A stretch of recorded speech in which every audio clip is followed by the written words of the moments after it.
Hello my fellow weebs and welcome back to Weeb Ramble, where we dive into pretty much anything I want because it's my channel. And today I want to talk about why Akame Ga Kill's protagonist Tatsumi is just a long line in a series of misses that the anime takes on its path to shittiness.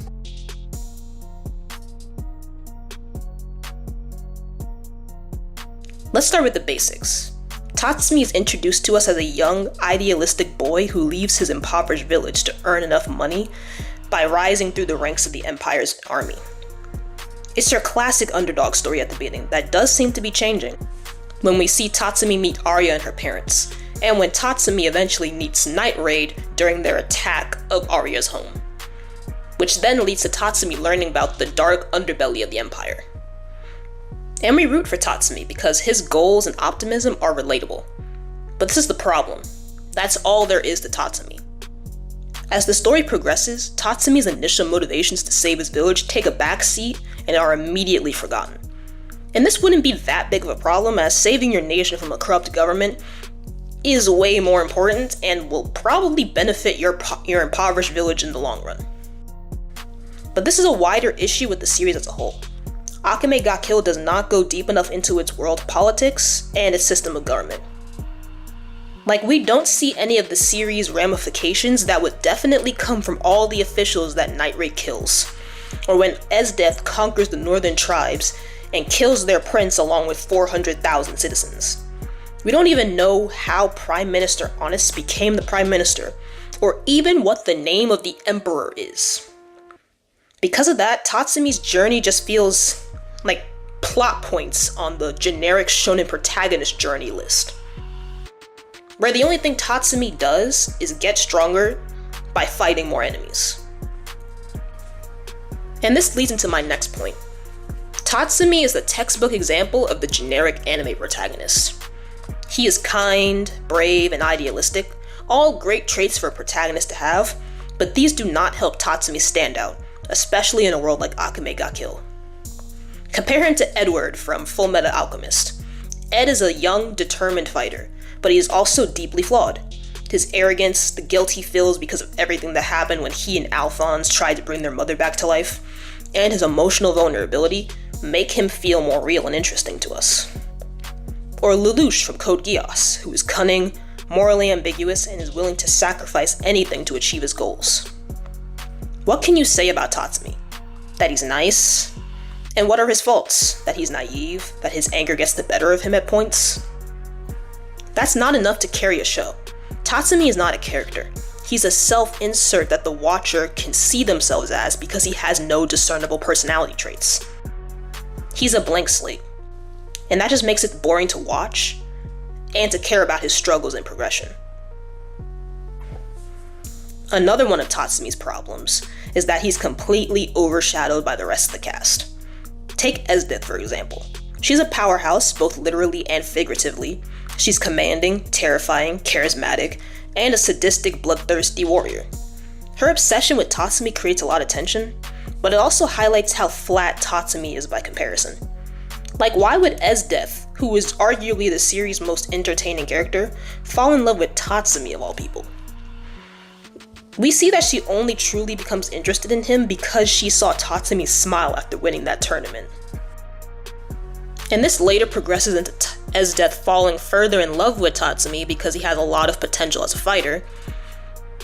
And because Tatsumi does not return her feelings, she sees this as him being hard to get, and because she sees this as a challenge to overcome like everything else in her life.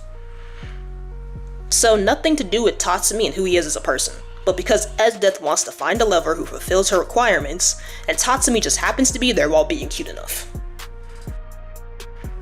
Or how about Akame, the title character and the person who arguably should have been the protagonist? Don't believe me? Just read Akame Ga Kill 0, or Hinawa Ga Yuki, the prequel and sequel series respectively that either have Akame as the main character or as one of the main characters, because that's just how more compelling she is than Tatsumi. Akame's quiet guilt, relentless determination, morality, and her relationship with sister add layers to her character that make her very fascinating to watch. Tatsumi, on the other hand, rarely grapples with such complexities. Even within the other members of Night Raid, Tatsumi is not all that interesting. And in my opinion, they all have moments when they steal the spotlight, and it kinda just makes you wish just a little bit that the spotlight would stay on them, and that they would become the protagonist instead. Another reason why Tatsumi falls flat is his lack of meaningful growth. Like, yes, he does get physically stronger, and he holds his own in fights, along with mastering and Curcio, but does he get better emotionally, morally? Not at all. Think about it. A good protagonist is supposed to evolve over the course of the story. They're not supposed to remain the same from the moment you meet them to when you finally leave them behind. But Tatsumi never gets that kind of transformation. He starts the story as an idealistic kid, and while he becomes more determined and strong of will, his character doesn't deepen in any other significant way. Not with the truths that he learns about the world, not with the loss of so many friends and allies, and a big reason why I believe this is so is because he's supposed to be the self-insert character that people can imagine themselves sliding into the place of. He's not supposed to have any traits that make him different in any meaningful way, because how can you put yourself in his place if he has so many traits that make him his own person? And now let's talk about the anime's pacing, which definitely hurts Tatsumi even more. We all know that one of Akame Ga Kill's biggest criticism is how rushed the show, especially the second half, feels. This is because at the time the anime was airing, the manga was still releasing new chapters and the anime soon overtook the manga. And instead of taking a hiatus or creating filler content like other anime, it decided to completely pivot and make its own ending. One that fans hated and that would end up completely different from the manga's eventual ending. Although I don't know why White Fox didn't just wait until the manga was finished or even just halfway done before beginning to adapt the series, but whatever. This rush towards mediocrity affects Tatsumi specifically. His relationship with Mine, for example, came out of nowhere in the anime. They go from barely tolerating each other to supposedly being in love within the blink of an eye. Like, seriously, one episode they hate each other, and the next they're confessing their feelings. And it just makes you think, what feelings do you two have for each other? What do you even see in each other?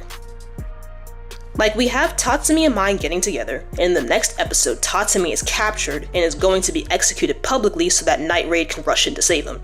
You know, it's a trap to get them all there. Fighting then ensues, and Mine is fatally wounded by General Budo, and when they escape, Mine confesses her love for Tatsumi, and the two share their first and last kiss before Mine dies in Tatsumi's arms. And it's like the whole time you're watching this scene, you don't feel bad for Tatsumi, you feel bad for yourself. What I mean is that you're sad because another character from Night Raid has died, because it's hard to imagine that Tatsumi and Mine even loved each other. It honestly feels like the writers of the anime only just realized before making these episodes that Tatsumi and Mine were supposed to be a couple, because there was absolutely no build-up for it at all in the anime. And just when you think that yes, even though this relationship between Tatsumi and Mine was bare bones as fuck, that Tatsumi will finally start to develop more from his heartbreaking loss. But then he fucking dies. He just dies in the final episode. And once again, you feel nothing over what is supposed to be a heroic and tragic death. And this is because the anime does nothing to make you connect with Tatsumi, so his death just feels like another stupid writing choice and wasted opportunity. Man, and I know that there are people like me who watched the anime, had mixed feelings about it, then read the manga years later and were very confused to learn that Tatsumi and Mine were actually a decent couple and that they both lived and had a fucking kid together. Like, what? Like, I was fucking shocked when I read that. Like, what do you mean they had a kid together? Like, what? Lunacy. Craziness right here. And this ties into my final point. Is Tatsumi better in the manga than he is in the anime? The short answer is yes, but only by a little bit. In the manga, Tatsumi does have more meaningful development. His relationship for Mine is given more time to grow, like I said earlier. And he does survive to the end of the story, unlike in the anime. His struggles with Curcio and his gradual transformation into a mature warrior and assassin do feel way more natural. That being said, even in the manga, he's still not the strongest protagonist. He's better written, but he still suffers from being overshadowed by the more interesting characters around him. And no, I will not apologize for that opinion. So is Tatsumi the worst protagonist ever? Not at all. But in a series like Akame Ga Kill, where the supporting cast is filled with dynamic, well-developed characters, Tatsumi just feels bland by comparison. The anime's rush, pacing, and focus on shock value and edginess only serve to make his weaknesses more apparent.